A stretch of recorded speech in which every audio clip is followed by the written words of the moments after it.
All right, good afternoon, everyone. Welcome to this week's installment of RFA Office Hours. Sorry, I'm making someone a co-host. Welcome today. We don't have a lot of people joining us today. I know it's early in the day.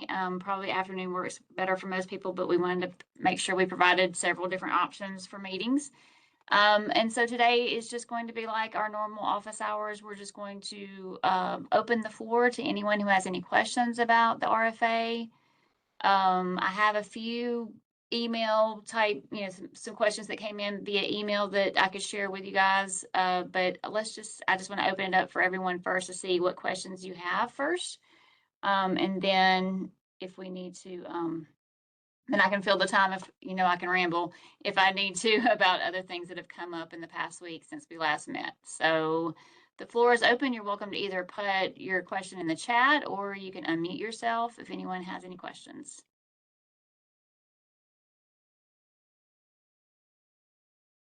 All 5 of us here. 2 of us already work for the State Department.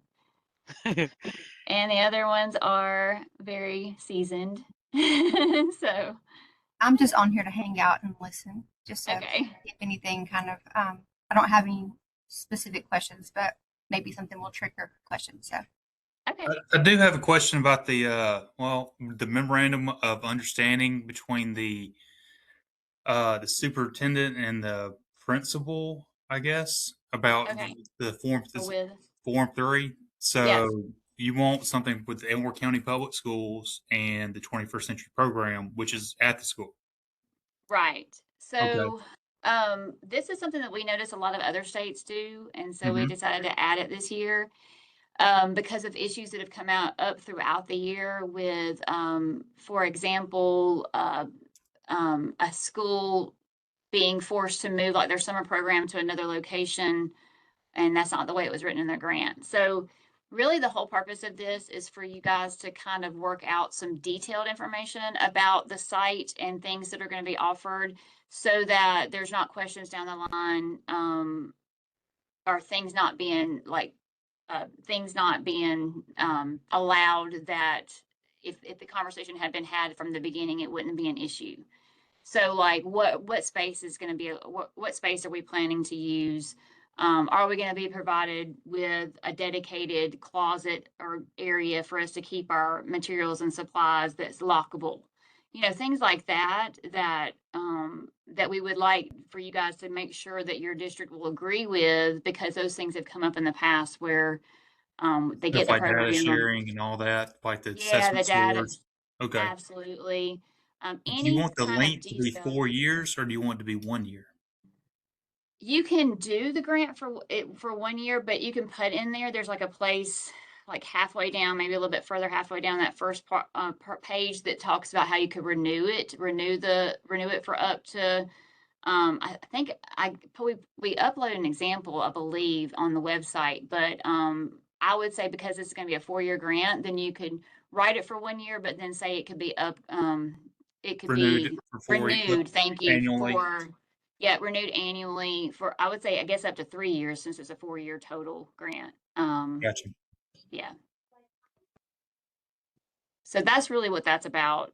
Just kind of hashing out those little details that often end up causing problems later on down the line, that we see happening. Okay. And the vendor contracts, do you want those in Form 3? You want them uploaded in related documents Form 3 or the document library? That would go in, it would go in the related documents, but in the area down below, it's actually Form 11 now, is what we call it. Because it's a contract, and so since contracts aren't a required document that has to be uploaded, it will be uploaded by depending on the site and who your guys are contracting with. It'll go in that area below the required contract, or below the required documents where you can upload other items. Gotcha. I did see it right there, the Yeah. sample contract template there. So Yeah, that's where that would go. cool. I think that's all the questions I have. Okay. I actually do have a question. Okay. I know it was mentioned, I think last time, that there may be an extension. Is that a possibility, or is that? I don't think so. Okay. We have So we're still having to go back and forth with USA regarding our contract with them. They've asked us to make some changes, which is going to basically start the process over again. So that's who we normally contract our grant to pay our grant reviewers through. But Dr. Killingsworth has gone ahead and said that we just need to go ahead and prepare for the worst, which is for us to pay them directly from the state, which means they'll have to join Alabama buys and all that kind of stuff, which is a giant pain, but that's what we're going to have to do. So I don't think it's going to be pushed back. It's just going to be a tremendous large amount more work on us. Okay. Fun times. Yeah. But yeah, I don't think it's going to stay where it's at. On job descriptions, if the job's not funded through 21st Century, do we need that in our related documents part? Like our bookkeeper of federal programs, she handles all the 21st Century invoices, but she's not paid out of 21st Century. So typically we just look for any positions that are mentioned in your budget. That's any positions you have in your budget is the ones that we expect a job position to be uploaded for. Okay. The only time I would say that it might be good to go ahead and upload a job description, even if they're not being paid, would be like for the program director, for those required positions, program director or site coordinator. If there was a situation for some reason where they weren't paid with 21st Century, but we know that's a position that you have to have, then you might still need to upload it, because we want to just make sure that director and site coordinator, all that, right. But the program director's not funded through 21st Century.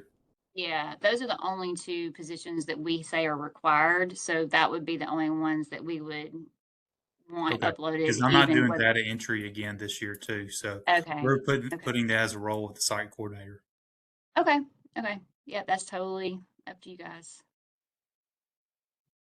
Absolutely.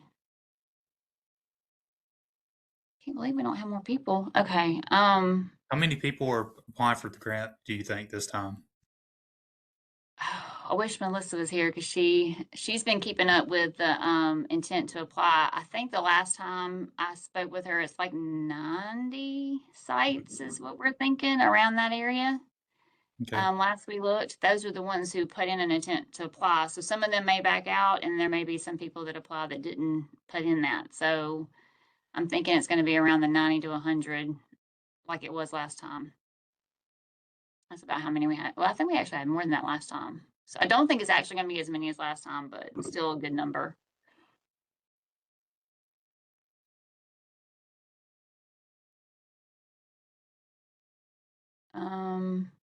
One thing, I'll go ahead and say this just because it's recorded for those who don't come in.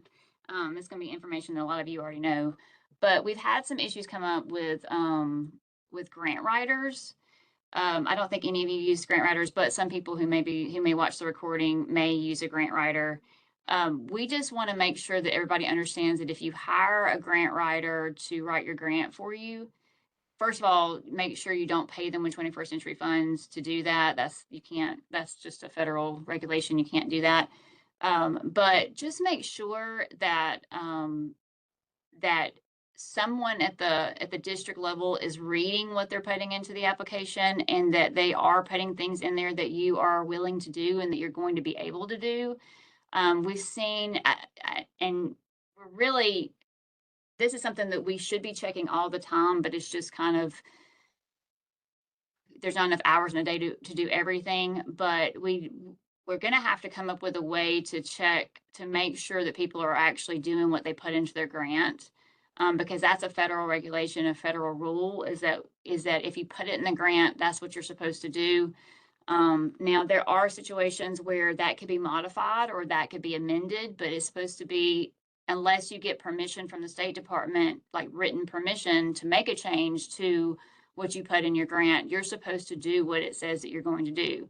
And so I think we've seen a few situations recently, and there's probably a whole lot more that we haven't even noticed, that where they've had a grant writer come in and write and put in all of these great, wonderful things. And then once the grant has been awarded, none of those things are actually being implemented. And so we need to make sure that that if that's the case, if you're using a grant writer, please make sure that you're still being very active in the planning of the grant. And really, your grant writer really should just be kind of the person who's going to make it look polished and use all the right wording and make sure that it's nice and clear and set up nicely and all of that. But they should not just be taking it upon themselves to put something in the grant to make it sound good to get the money that you guys are, that the district has not approved or that school has not approved. And then when it comes time that the grant is awarded, oh gosh, now we have to do all these things that we didn't know anything about. And that keeps coming up throughout the year all the time, repeatedly. So, and sometimes that's the case because they've hired new people to work with 21st Century, and that's the reason why they don't know what their own grant says. But sometimes it's because they had a grant writer write it, and there wasn't a true planning situation where where they were getting together and really thinking about, okay, what can we actually do? What do we have the staff to actually do? What do we have the resources to actually do at our site? So just be careful about that kind of thing. Okay.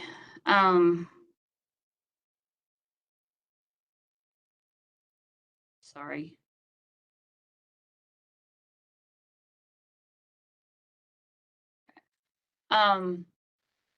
All right. A question came across this week about private schools and clarification about private schools. So I was just going to go over that for the recording. I think most people here already know this. But they were saying that a private school wants to participate in the 21st Century program and asked about me clarifying some information. So they were saying, are the students who reside in our school zone, the zone of the school that we're serving, the only eligible participants? So with 21st Century falls under Title 8, and Title 8, when it comes to equitable services, Title 8 applies to where the school is located, not necessarily where the child lives. Okay, so like with Title 1, it's based on where the child lives. If a child lives in your region, you have to serve that child. But with the other titles that fall under Title 8, like 21st Century, it is based on where the school is located. So you would serve this, you would be allowed, or you would be expected, if they want to participate, you would be expected to serve the students that attend a school that is within the attendance area, that attend a private school, that is within an attendance area of the public school that you're serving. Okay. So it could be that a child that lives in Georgia is coming over the state line to go to that private school. Would you be expected to serve that child? Yes, because that private school is located in the attendance area of the public school that you're serving. So you would be expected to serve those students. The next question was, do they have to actually attend the 21st Century program at the public school? And so the answer was yes, they would. But then I turn around and say, well, technically, I guess you could have two sites if you had enough students from the private school to justify that. Like, if you had a private school that was really, truly wanting to be part of 21st Century, and they had a large number of students who wanted to participate in the after-school program, and that private school was near your 21st Century program, but they wanted to keep it at their private school, I guess you could do that, because it would be kind of like having, like if you were serving a middle school and an elementary school within one grant, that's two different sites within one grant. So I guess you could have two sites, one at the public and one at the private. But you would have to be very careful that the services provided were equitable. So you would have to figure out a way to show that what you were doing, what was being done at the private school was equitable that to what was being done at the public school. You could do that in different ways. You could base it off of the number of students being served, making sure that the amount of funds that's being spent in both places per student, it would be equitable. But just keep in mind that if you did something like that, you would also have to have 2 site coordinators. And, you know, you still also would have to take in, and I didn't even put this in the email, but it just popped into my head. You would still have to consider who would be providing those services. They would still need to be employees of the public school. So, or the public, or of the sub-grantee. So if the private school teachers wanted to serve at that private school after school location, they would actually have to be, you know, they might have to actually be paid through your LEA. They would have to become kind of employees of your LEA for you to be able to pay them that way. So there's a lot of things to consider. So technically it could be done, but probably the easiest way, especially if it's only a handful of students, would be for you to have it at your 21st century program. The next question, a lot of Can I make questions. sure that I They were understand great. that before you Yeah. move on? Go ahead, Lindsay. You said that based on Title VIII, which Title VIII is brand new to me, so Okay. it doesn't really matter what it is, but we're expected to serve students in private schools. They have to be enrolled in schools within that attendance zone. So it's not based on where the kid actually lives. It's based on where the Right. school they attend lives. That's So correct. a kid could live right next door to the school, but go to a private school in another county, and we don't serve that kid. Only right. if they're enrolled in the private school that's next door on the other side. That's correct. Got it. Okay.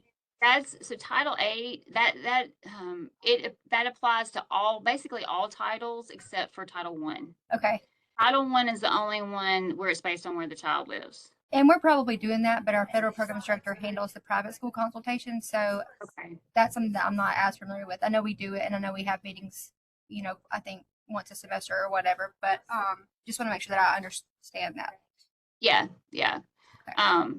That's the way it works for sure. Perfect. Thank And you. you probably wouldn't have an issue, because if you're working with the private school, it's going to be kids that attend that private school. Right. So Yeah. it's still, it's good. It's a good thing to know for sure. Thank you. Yeah, you're welcome. You're welcome. Okay, so the next question was, if we do not offer transportation for our programs, how will we have to offer transportation to the private school students? And so the answer to that would be the expectation is for the services to be equitable. So if you're not providing transportation for your public school students, you would not have to provide transportation for your private school students. However, if you wanted to, and if you had the funding to, you could. It would be an allowable expense, but it's not something that you would have to do. Now, how you would set that up, it could be different things. It could be that you just have a bus that goes and picks those kids up, you know, from the private school and brings them over to the 21st century site. Now, as far as like if it was for summer programming and you were doing a summer program, and you were picking up public school kids to bring into the summer program, then you would, of course, have to have the expectation that the students would understand that they would need to be at a bus stop, like a public school bus stop, to be picked up. You know, you wouldn't have to, I wouldn't say that you would have to, no, this is if you were providing transportation for your public school students. So I guess that's really off topic. Sorry, I'm rambling again. But let's say you did want to provide transportation for your public school students, you would be expected to also provide transportation for the private, but you could set it up so that you're not necessarily having to adjust your routes for your public school. So you could make it a requirement where they have to be picked up in a certain location where your public school bus already goes to or already goes by, if that was the case. But again, if you're not providing transportation for your public school, you don't have to provide it for your private school. And I think there was like one more. Oh, this is a preschool question. So they have a preschool that is located in their attendance zone that has asked about participating with 21st century. And they asked how would that work, because their district does not have a preschool program. Okay, so again, this is another tricky situation, but since the LEA doesn't have a preschool program, then they would not necessarily provide the 21st century program to preschool students. And so they would not have to serve a private preschool daycare or company within their attendance area. But again, if they wanted to, if they felt like it was a good thing, then technically they could serve that private preschool, but only if that the kids that attend that private preschool have a history of rolling up into those public schools. So what the federal rules or the guidelines say is that you can serve preschool students if those preschool students are going to be transitioning into the public school that you're serving. So technically you could if those kids do tend to go to your public schools. But there's also some other considerations to take into place that I want to get into the weeds about right now. But if that's a situation that any of you do want to do, then there are some supplanting issues that might need to be considered. And also issues like, well, there's travel issues for one thing. Regulations about transporting preschool students are way different than regular kids because those are small, those are babies, and those are littles that might need to be in a booster seat and things like that. So transporting them in a regular school bus, I don't know all the details. I'll be honest, I don't know the extreme details of it, but I do know that there's more regulations for transporting preschool students than there are for regular. So you would need to check into making sure that those regulations were being met. And then if you did decide to do it at the preschool site, you would have to take into consideration, there would be issues with not being able to charge parents. So, and then you would have issues with supplanting. So if that preschool normally provides services until 5 p.m. and they charge students to attend that preschool until 5 p.m., then they couldn't just all of a sudden get a 21st century grant and start, pay, and they couldn't like, that would be supplanting if they normally pay for those kids to be there till 5 based off of other funding sources. You couldn't just replace those other funding sources with 21st century funds. So anyway, there's a whole lot to go into that, but that you would need to check into. So, but if that's something that any of you are welcome, that any of you want to do, then you're welcome to like reach out to us directly and we can provide you with some more information. Okay, those were the questions that were asked. Let me see what's in the chat. Okay. Has the sample joint co-applicant MOA been added to the website? I believe so. It's just the 3 with the exemplar for the site and the contract and the community partner. We don't have one for the joint applicant yet. It's just those 3. Okay. Yeah. Yeah, we don't have, I guess we don't have one for a co-applicant. You're right. If that's something that you're interested in us helping, like creating an exemplar for, we can do that if you would like us to. Oh, I do need to say something. Thank you for asking that question because it did bring up something that I said in the last office hours. I've been meaning to send out an email, but there's just not enough hours in the day to get everything done. In the last office hours, it came up, there was a question about co-applicants and talking about, I brought up that you can't have a co-applicant that is going to profit off of them being part of the 21st century program. And we talked about, like, for example, if you were going to apply for the grant with like a private company, like a STEM company, you couldn't, if they're going to be a co-applicant, you couldn't then write that grant to say that you're going to buy kits from that STEM company, because then they would profit off of that joint partnership. Because if they're a true co-applicant, then they shouldn't be profiting off of that. And at the time, I was thinking that it would be okay to pay for them to maybe provide some services, like pay part of a salary or something like that. But I did speak with Dr. Killingsworth, who is my boss, federal programs director, and she said that she still felt like that could also be considered a conflict of interest and would not advise that either. So she really said that if if a company or a nonprofit or something like that wants to be a co-applicant, then really those services should be in kind, and they should not be profiting in any kind of way. And I was like, well, why would they even want to do that? That was the question that came out of my head. But she brought up that a lot of these programs and a lot of things have to do things like that as part of their funding or as part of their, part of their community service. It could be a tax write-off, things like that, that they do things like this. And so that would be the reasoning why an organization, a nonprofit, or even a company might want to still partner, even though they're not making any money and they're not necessarily having part of their salary paid from it, but it's still like a community service situation, or it's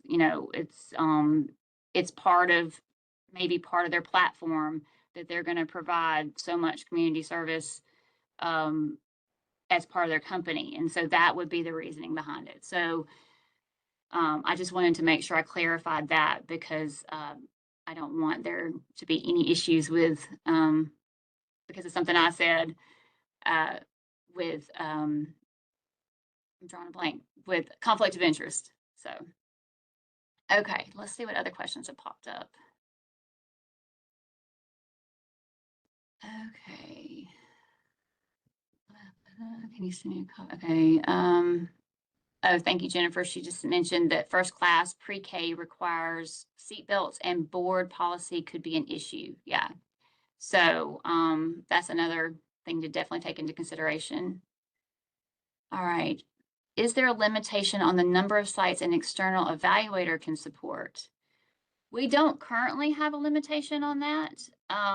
It may be something we need to consider, but no, we don't currently have a limitation on that. And I don't even, I don't know, just thinking this through, I don't know if you would typically ask an external evaluator how many other sites they are already working with or whatever, but just keep into consideration that when you do hire an external evaluator, that they do need to come out and make several visits throughout the year. They need to be able to do that. And then there also just needs to be a lot of communication throughout the year, reports that have to be written and things like that.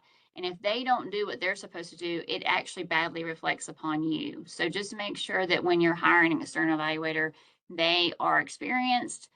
But then you might want to ask how many sites. And I would say if they're serving, I'm just throwing a number out there. Please don't, this is not written in stone. This is not a rule. But I would say if they're serving like 10 or more sites, you might want to, think about, okay, are they really going to have the time to devote to my program that they need?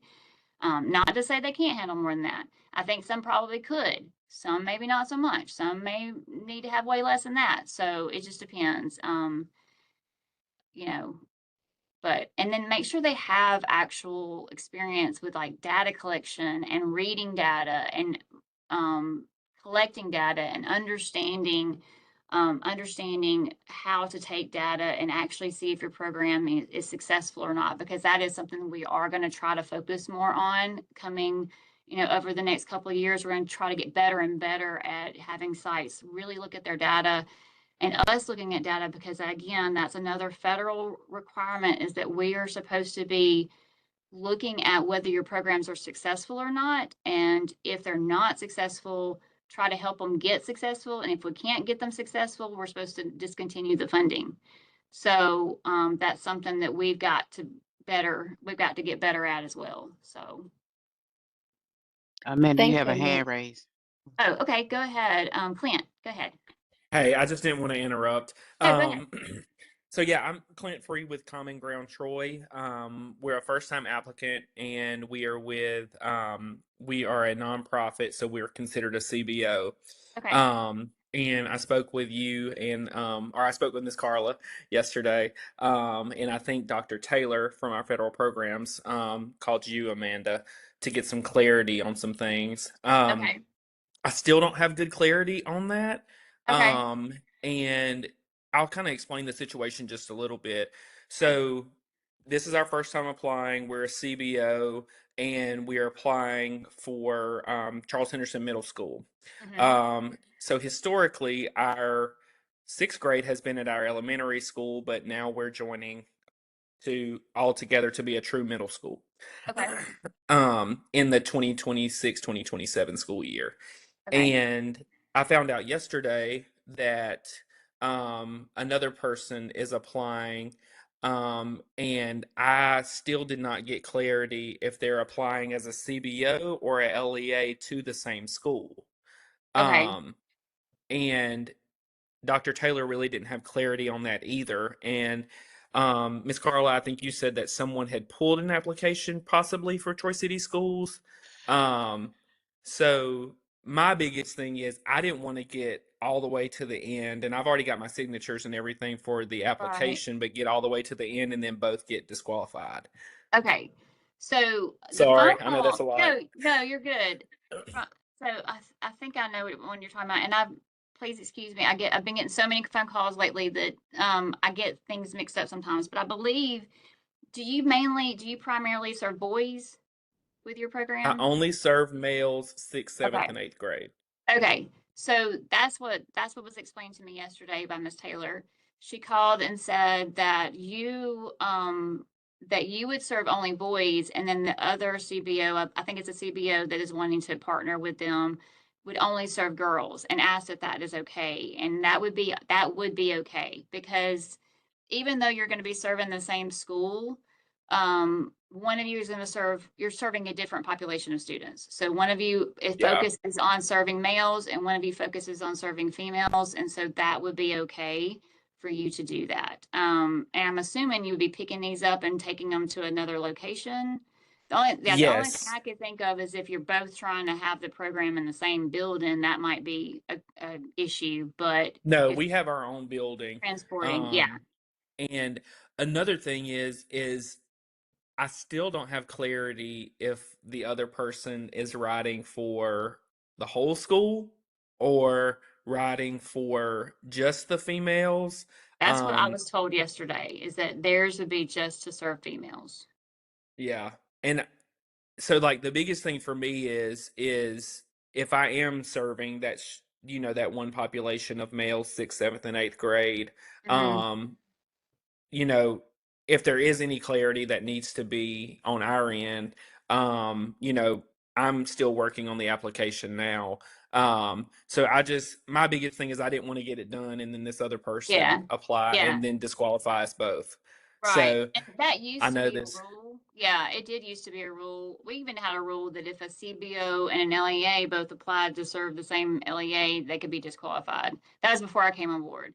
But that's not the rule anymore, because we want as many kids to be served as possible. And as long as you're Yes. not both applying to serve the same group of kids, then that's fine. You would just need to make sure that you are very clear in your application that your program is going to be for males only, of those grades. And then, the school system, that's, make sure you're very clear about that in your MOU with the school system, very Mm-hmm. detailed. And then you should be fine.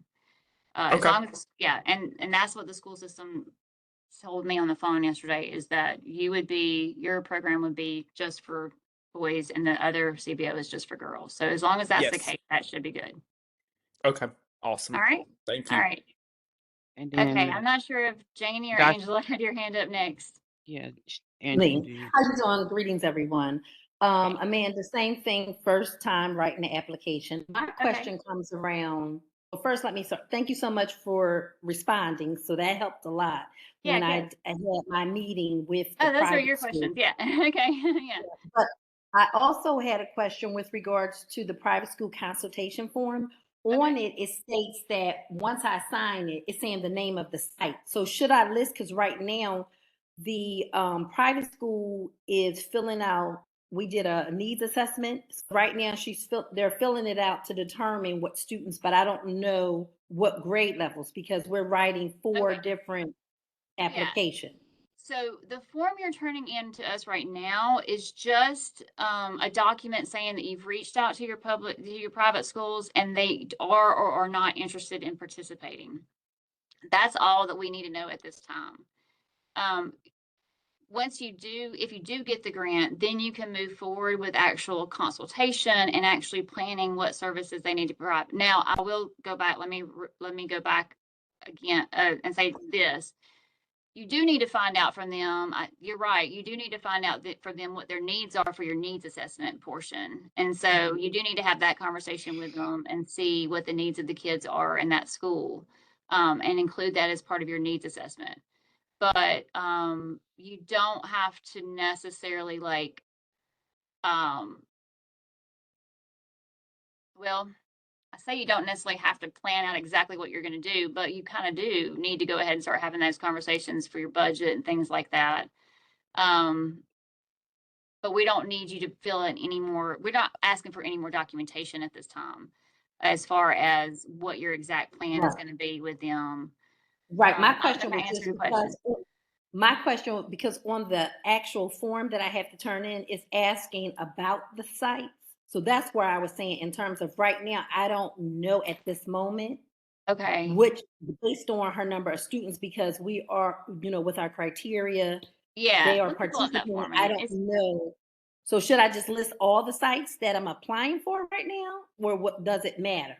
Well, so you're going to need one of these forms for each of the sites you're applying for, and it would only need to include, each one would only need to include the private school that's in that site's attendance area. So I don't know how many Right. sites you have applying. We have 4. So 4. this Okay. private school is in all 4, in each of the applications that we're applying for is 4 schools. They potentially could go to have students wanting to attend all 4 of the sites based off Okay. the private school. Okay, but it's not based. Okay, so is the location of the private school in the same attendance zone as the all 4 sites? So all 4 sites are in the same attendance zone? Okay. Okay. So I hadn't thought about that before. Let me go look at the form and just make sure I tell you right. Hold on just 1 second. Let me pull it up. Can I say something here, Amanda? Yeah, I'm go sorry, ahead. 'cause I have the same type thing. So Okay.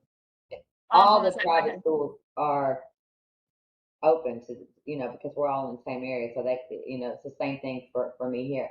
In the past, which I know this is different, so I just want to make sure we, as any district who gets federal funds, you have to send out the title.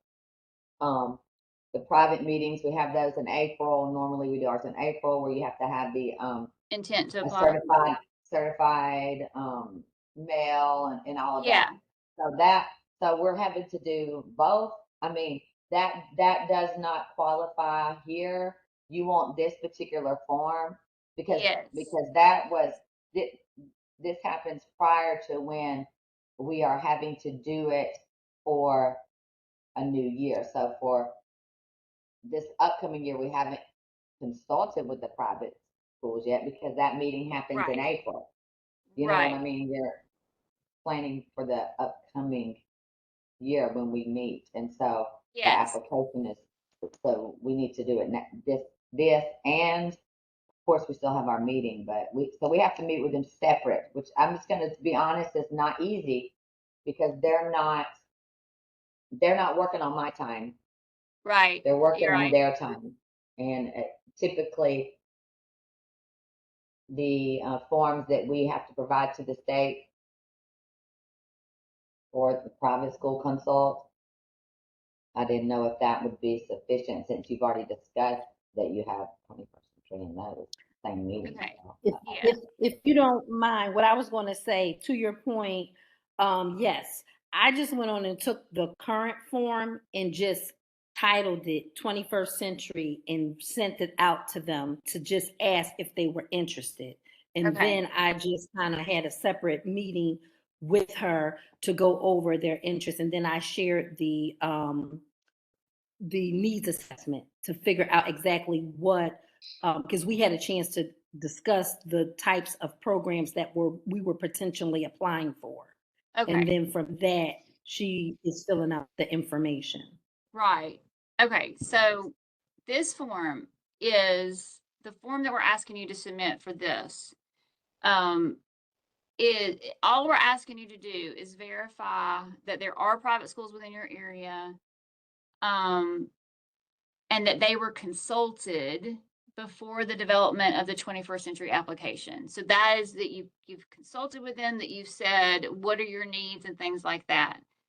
That doesn't necessarily mean that they are going to actually, that they're actually going to participate with 21st century or anything like that. It just means that you did reach out to them. You did let them know that you are applying for a 21st century grant. And then you ask them, you know, if they're interested in participating, and if so, what their needs would be, what the needs of their students would be, so that you could do that in the development of your needs assessment. Now, whether I know what you're talking about as far as the intent to apply, also, Janie, that is a requirement of equitable services. Some systems have the Title 4B, the 21st century program, on their intent to applies, and some do not. All I know is that what we're looking for right now is that you're verifying that you have consulted with the private schools in your area before you created your program, because you sought out what their needs were. That is a requirement from the feds. It's actually also one of the things that they monitor us on, because I'm working on our monitoring document right now. They check to make sure that we monitor that you guys reached out to the private schools in your attendance areas to find out what the needs of their students were before you developed your program, before you developed your application. So that's what this form is for. Yeah, I mean, I get it. It Yeah. just, for me, it seems like double work because we already. But you don't have to make them sign it. This is not, this is different from last year's. We changed it. All we want you to do is put the private school name, the name of the school official, and their email. Mention that you did reach out, you know, the times you attempted to reach them. You're supposed to try to contact them at least 3 times, and then check yes or no whether they said they were interested in participating or not. And if they said no, then if they gave you a reason, put it. If they didn't, you don't have to. But it's no longer you have to have them sign it or anything like that. The intent to apply does have to be signed by the private school. So this is just something you're filling out yourselves, and this is our proof that you said that you did what you were supposed to do. Yeah. Okay. Because we include it in ours as well. So I mean, Yeah. I just wanted to. She made me think of it when she was talking about it. Yeah. Yeah. Thank you. Mm-hmm. Did I answer all your questions, Angela? I'm not sure. I do have one more, because we're new, and you know, before on the application is asking, are we a new LEA? Because I'm just making sure we calculate the points correctly. Because as you know, Better Basics was the CBO that held our program for the last 18 years. And their program ends in June. So technically, when this program starts in fall, that's why it's worded the way it is let me make sure I say it's right. Hold on. I think I worded it this way, but let me not lie on myself. Hold on 1 second. Let me pull up the priority. I don't think you would qualify for that priority, because you do currently have, even though you're not running it, for any of the sites that do, like for the sites that do have a 21st century program in their building right now, no matter who it's ran by, they would not qualify for the priority point. But if you have other sites that are applying that don't currently have a 21st century program, then they would qualify for that priority point. Let me make sure I'm saying this right, though, the way I've got it written. I want to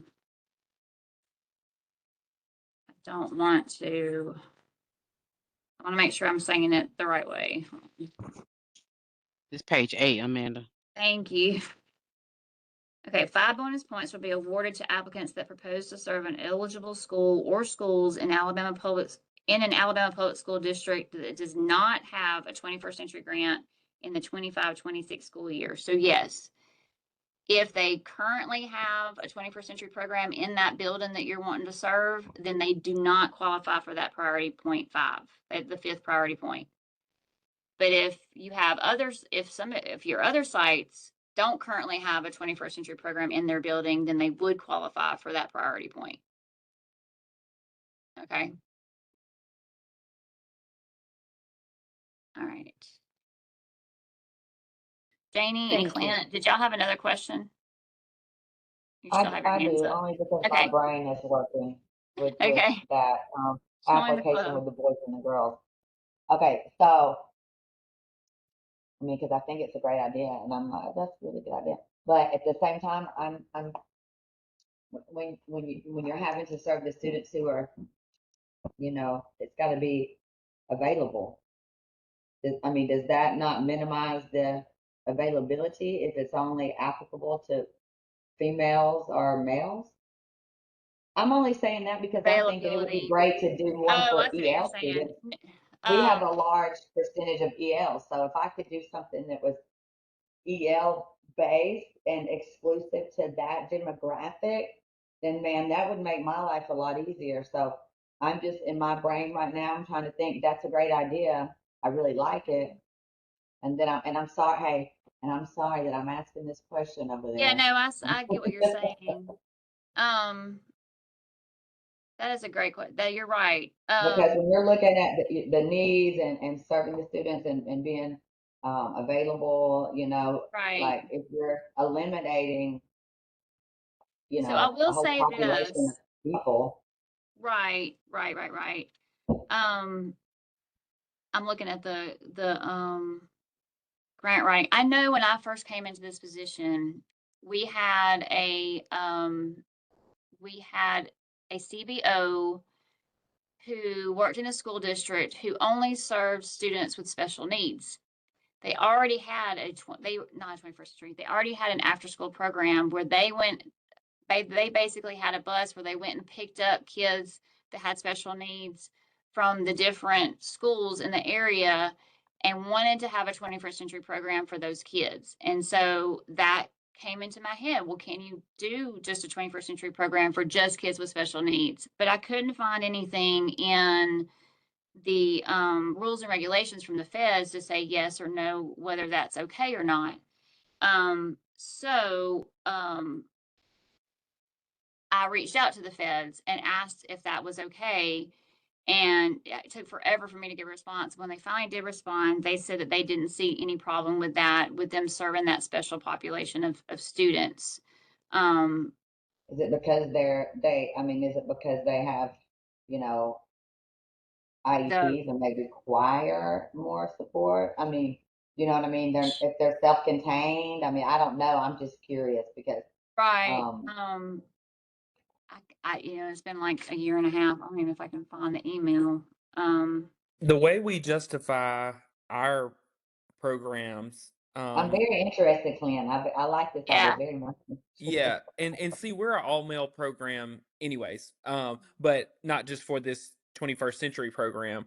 But the way we justify that is based off of our school report card. That is the most underperforming Served group. population. Yes, that is the Yeah. most underperforming group, and that's Like why. my district would be Yeah, that way too. Yeah. Mhm. yeah. And this came up last year with Girls Inc. Girls Inc. is a Mhm. CBO that only serves girls. And they were wanting to serve girls in multiple schools. Like I think they're serving girls in like 10 to 15 schools. Um, and it was just girls only, and they had to apply for the program. But it is something that is a national program that they use. They have 21st century programs all over the country, and that's allowed for them to do that. So I don't think there's a problem with doing it this way. Now, I don't want to misspeak. I would need to go back and look at the rules and regulations again to make absolutely sure whether you can have a program that just serves a certain group of kids, but I think you can, because I mean you could be serving a school that's K-6, but say you're only going to, your 21st century program is only going to serve, first and second grade. whether you Yeah. could do something like just for an EL population, or whether you could do something just for like kids who are failing like really low standard in math. That I'm not positive on. I would need to do a little bit more research before I said. Okay. Yeah, like I was I think it's thinking a great about idea. I like it. I like it. I was thinking I about know you Valiant thought of it Cross. first. Yeah. Sorry, go ahead, Clint. No, I was just thinking about like Valiant Cross Academy. Like if they applied for 21st century, they only have males in their school. Right. So would they be, just thinking about like, would they automatically be disqualified even though there's a huge need there? Yeah. No, So because that's all that they Person- serve at their school. Yeah, yeah. and what I would think the answer would be, but I might have to check with the feds, is that they would still have to reach out to like the public schools in their community to offer services, but it would just be for boys because they're an all boys school. You know what I mean? I think that would be okay, but they would have to, because this is a community, because the title, this is a community learning center, it is supposed to serve all the kids in that community, wherever you say that community is. And so if you did, we haven't had this happen since I've come on board, have an actual private school apply for 21st century. But in my reading, that private school would have to treat it like a community learning center. So just like you guys have, just like a public school has to offer the services to the private schools in the area, that private school would also have to offer it to other public schools in their attendance area students. So but if it was an all boys school, I would think that it would be justifiable just to offer it just to the boys, because that's what their program is. But again, I would need to check with the feds to make absolutely sure that's okay. But I know like the Girls Inc. thing is okay. So that's why I feel like the situation with Clint's program and this other program, I'm not sure who it is, but this only serving girls, I believe that's fine. Great questions today in conversation. Okay.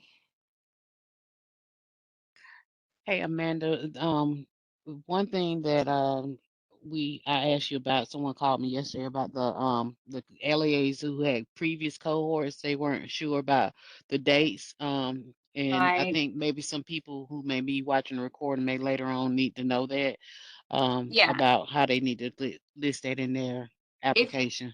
Yeah, in the application details, it does ask you if you've ever had a 21st century grant before, and then what cohort it was and what years. That really doesn't have to be specific. It's just kind of to give us a general idea if you know what you're getting into, kind of, just to put it plainly.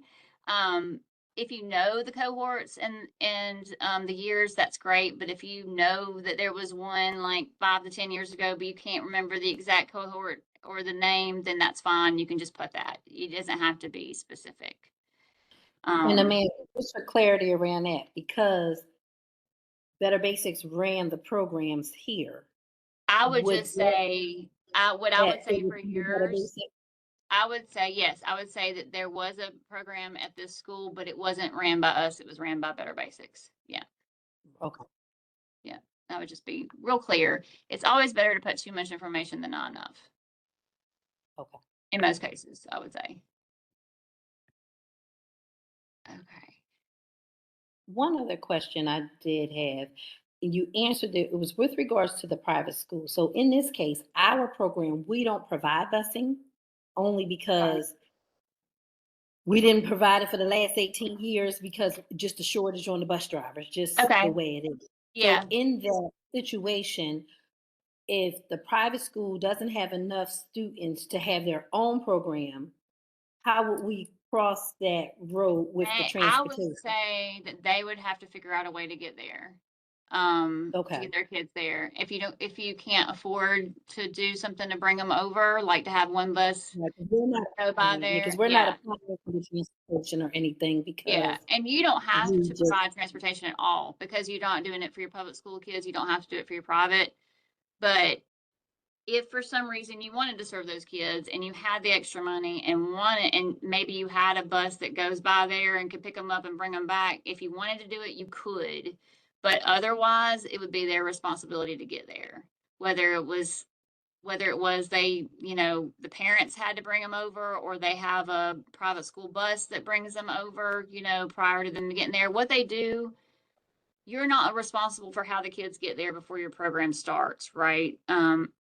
If you're not going to provide transportation.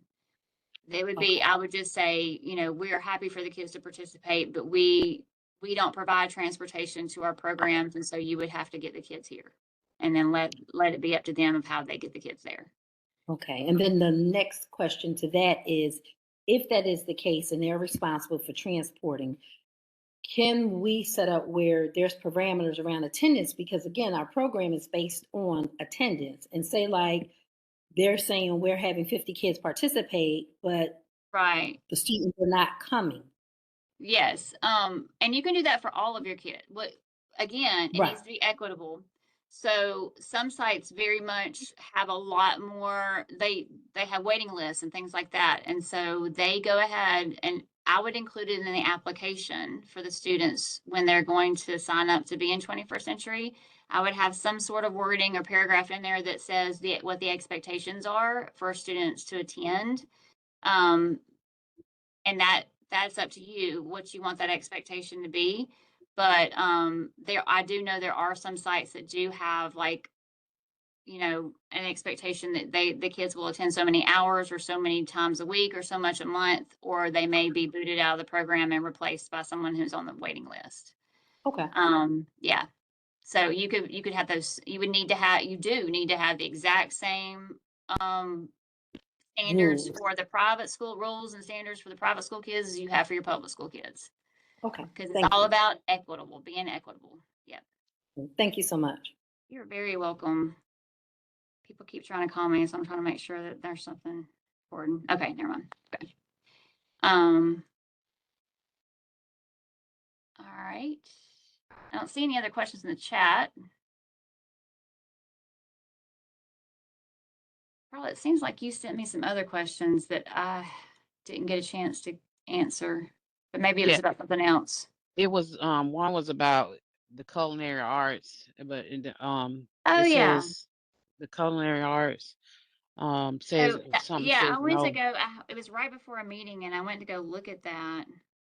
Well, on page 17, it has information about they can have the educational enrichment in one of those bullets, and it was just saying they can't purchase food unless it's a part of an approved cooking class. Yeah, I think that must have been a misunderstanding, or they read it wrong or something. So the question was, they said that it appeared in one part of the RFA that a culinary arts program wasn't allowable, but then in another part it talked about cooking classes. But that's not the case. You can have a culinary arts class and you can purchase food for it. That is allowed. It just needs to be legit, guys. Okay. We have had people who have said it's a cooking class, but it's really just like an excuse to provide snacks. You can provide snacks legally now without it having to be disguised as a culinary arts program, but there's just other things that need to happen first. So if you're an LEA, then you should definitely be working with your CMP program and asking them to provide snacks for your after school program. That should be free. During the school year, there shouldn't be any reason for them to deny providing that for you. And if they do, then please reach out to me and I can help facilitate that conversation, because I think I've mentioned before, my husband works with state CMP.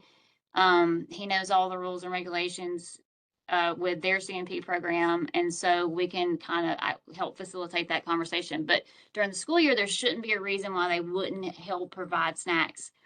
Now, if you're a CBO, it still should be the same. They still should be able to provide snacks for those students. However, if you are doing your 21st Century program off-site, you may need to come up with some sort of, you may need to negotiate how those snacks are going to get to your site. You may have to go pick them up from the school. you know, and make sure that they're providing snacks that are easily transportable and things like that. If that's the case, you may need to buy a milk cooler for your site or a refrigerator to keep milk in or whatever. And that would be allowable if that's the situation. You just need to let us know what the situation is, and we will try to help with it as best as we can. Now, summer is a different situation. With summer, summer feeding actually only provides 2 meals or snacks a day, when during the school year, the feeding programs provide 3 meals or snacks. So from the feds will reimburse the school system for 3 during the school year, but during the summer, they'll only reimburse them for 2. And so we've had issues with summer programs where the CMP will pay for breakfast and lunch to be provided, but they can't provide a snack. And in the past, I think some people kind of finagled the system and said they were doing a culinary thing when really they were just providing a snack. But we can actually allow you to use 21st century funds to purchase a snack if that's the case. Now we do have permission to do that, but you just have to get it pre-approved by the State Department. And, there's some different things that we ask you to do for that, that I don't necessarily want to get into. It's a lot, but, you can spend money on the snack. But yes, I'm totally gotten off track, but you can have a culinary program if it is a true legitimate culinary program. Making s'mores is not a legitimate culinary program. You know what I mean? Like heating up ramen noodles, that's not cooking. That's just putting something in a microwave, right? So it really does need to be a true culinary program where the kids are learning how to cook. There are some great portable kitchenette type things that you can purchase with 21st century funds to help you have a culinary program at your school, where it has like a built-in sink and the oven, and it has like the little mini, maybe not a full size oven, but it's got like the little like the little ovens that you sit on your countertop, or it has like an electronic eyes for you to boil things with and stuff like that. So there are some great, and they come with curriculum with these sets where it has recipes that you can do with young people that are appropriate for young people to do. It comes with knives that are the plastic ones that can't really truly cut you, but you can cut vegetables with them and things like that. It comes with that sort of thing. Older kids, something that used to not be allowed was for you to even have knives in a culinary program for older kids. Now you can do that, but just be careful. We're just going to say be really careful about that. I would say you really do need to have like a true chef that's teaching this class, and that you have a way to lock those knives up after, and you're very, very mindful about using real knives with students, but you can do it now. Age appropriate, think about what's age appropriate and things like that, but you can do that. There's a lot of really cool things you can do with your programs that we highly suggest you think about, incorporating into your programs. Angela, go ahead. Along those lines, we we're thinking about doing like a drone program. We have some of the Air Force teachers that are teaching at our high school, and they have the drones. Yeah. But what I wanted to confirm, because I had a meeting with them, is there like a certificate? Is it something that they need to have, like, because they would be a teacher, that's something they're doing after school hours, but that is something they specialize in because they were part of the Air Force. Right. So no, it's not something that we currently require. It does help for us to know that. So I would say, so if they're a teacher, you could hire them as a teacher as part of your program, which is what I would suggest you do. But if it's going to be more like a contractual thing where they're only going to do, if they're not going to be a regular teacher, they're just going to come in like 2 or 3 times a year and do a drone activity, then as more of an expert, then that is where we would want to see that they're more than just a regular teacher. They actually, are certified from the Air Force and all this kind of stuff. we want to just make sure that you can justify whatever it is that you're paying them to do this. And so, so if you're wanting to pay them more than what you would typically pay a teacher to provide that service, then you need to have a justification. So having something like a certification from the Air Force would be a great justification to maybe pay them a little bit more to do those drone activities. You know, I just always try to be mindful about when we're contracting services in that if you're asking me whether you can pay these people 2 or 3 times more than your teachers, there better be a good reason for it, right? Because I mean, Right. our teachers are important, and we want to make sure that that we're thinking about why do we need to pay this person more than we would pay a regular teacher, Okay. right? Thank Yeah. you for that. Yeah, absolutely. My last question. For me, like if I'm going to be the director now, it is not part of to run the 21st century program. It is not part of my job requirements to do that. Okay. However, I work for the school, so would I need to do an MOU because of that? Or because I know sometimes if your salary is coming out, you have to do the MOU, but none of my salary is coming out of 21st century. Okay, so you're going to be It the would program just be- director, but you're not going to charge the grant anything for your being the program director.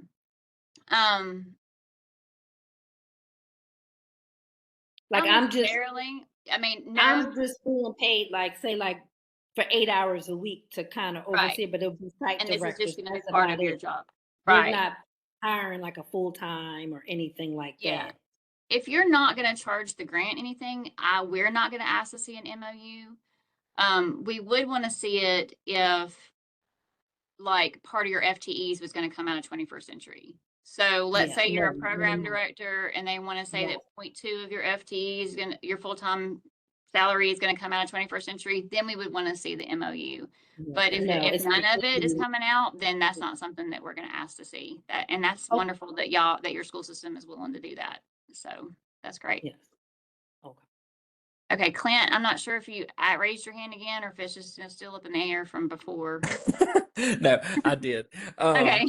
So, just another question, from I guess from a CBO standpoint, because I was trying to find another CBO to just like ask questions for, throughout, and this is kind of back to the conversation with one, I'm serving one population. So would I need to, like, even in my goals and objectives, put in with males, because I have those complete, or is it just really the needs statement and the justification, like the first couple of components where I talk about we only serve males, or does it need to be throughout the whole, program structure with the goals and objectives? I would say that's just dependent on whether that affects what you're doing or not. Okay. So, there are certain the program goals are kind of set. Now you can add additional ones if you want to. But you still have to meet the program goals that we have outlined in the RFA. Mhm. And the ones that we say are required, you would still need to do that. But if you're providing, if you want to add an objective that's based as something that being a male affects or that has something to do with it, then I would say mention it, but otherwise you wouldn't necessarily have to. So Okay. Yeah, that's like one thing totally we're up to you. doing as a CBO, one thing we're doing this summer is just like healthy relationships. But Mhm. that's not geared just towards male. It involves like healthy relationships with your community, healthy relationships with your with a female, or healthy relationship with your school system. Like we're gonna Right. cover it all together, so it doesn't tailor just to males. So Yeah.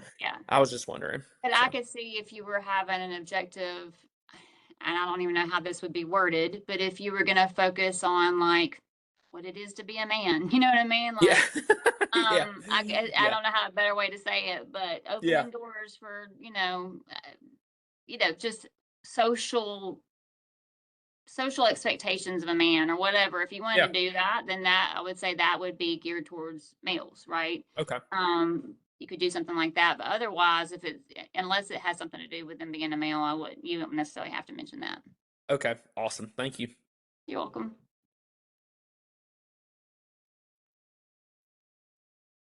All right. So technically our time is up, but I can stay a little bit longer if you have any other questions. I think I've answered everything in.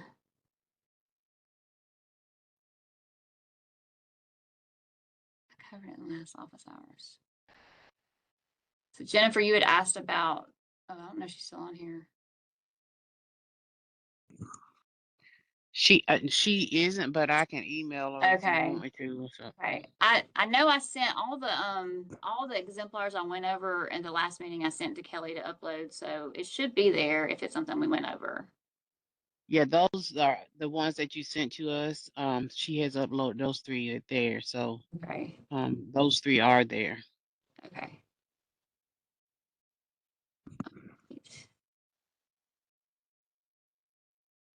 Lisa, you've been quiet. Do you have any questions? Call her out. No, I think I'm good. Now, Okay. the exemplars that she's talking about, they're uploaded in the RFA. Like I printed off all those forms early on.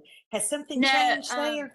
so we had a school system ask us if we could provide an exemplar of it wasn't a co-applicant exemplar, it was the one between the 21st Century site and the LEA, even if it's their own LEA that's running the site. And so we created one, and I went over it in the last office hours meeting, and I'm pretty sure Kelly uploaded it. And I think I asked her to upload it both under the RFA like tab on the website, but then also put it somewhere where other people could see it as well, because there's a contract. I think there's a vendor RFA, and then like a community partner exemplar. These were just like examples of what could be in there, what it could look like. So Okay, now I this haven't gone to morning, check. I'm But sorry. no, Go you're ahead. good. I'm sorry. No, I just said I Um, haven't gone to check to see where exactly she put them, but I know she says I think she put them in there. Yeah, it's under oh, the cohort 27 RFA forms at the very bottom. All 3 of those are listed. So it's the vendor contract exemplar, the MOU community partner exemplar, and the MOU site exemplar. okay. So she has So, those all down at the bottom.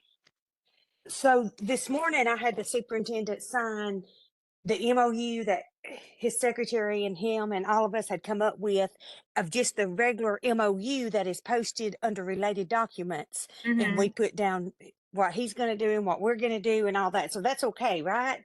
Yeah, that should be good. That should be good. Okay.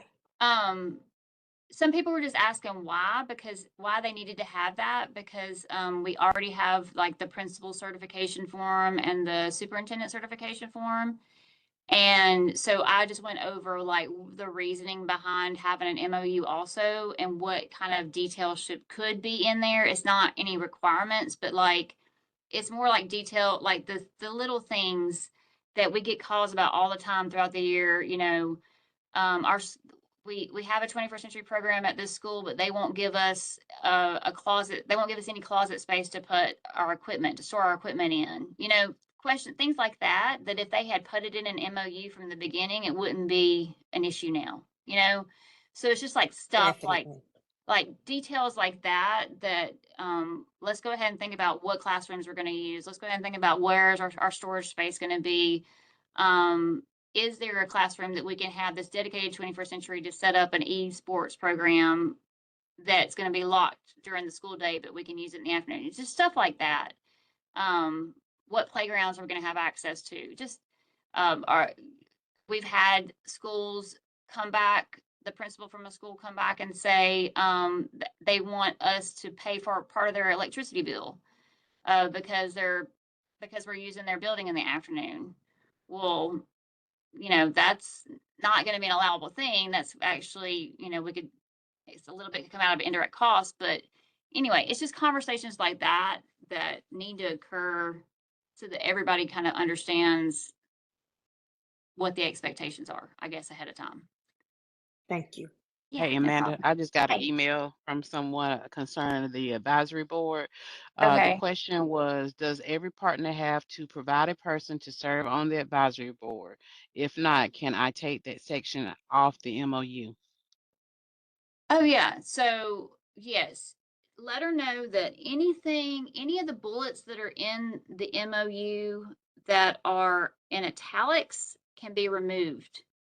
Only the ones that are not in italics are the things that are required.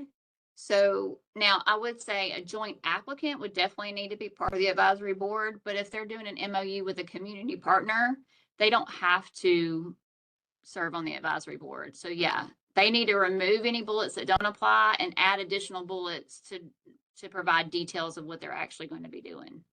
Okay, I'll let her know. Any of Just the make sure. italicized bullets. Okay. Yeah. All right. Any other questions? I think it's just Lisa and Clint's all's left. Clint, did I answer all your questions or do you still want to give me a call? I may still need to give you a call just to Okay, that's talk through fine. a few items, but Okay. you helped tremendously. Okay, well, good. All right. I didn't realize we were the only two left. I'm good. Somehow or Okay. another, I don't remember us talking about the exemplars last time, but has that been posted? Like, could I go back and listen to that again? I think Is that so. Yeah, I'm pretty sure okay? I did. It was the week, I think it was last week. We were supposed to meet on Tuesday, but I was very, very sick. And so I had to Yes. reschedule it for Thursday. And it was during Okay, I'll that go back meeting. and look at my notes. I was on that one. I'll go back and look at my Okay. notes. I've just forgotten it or Yeah, I something. just Hey, shared my thank you. screen and we went through some stuff. Yeah.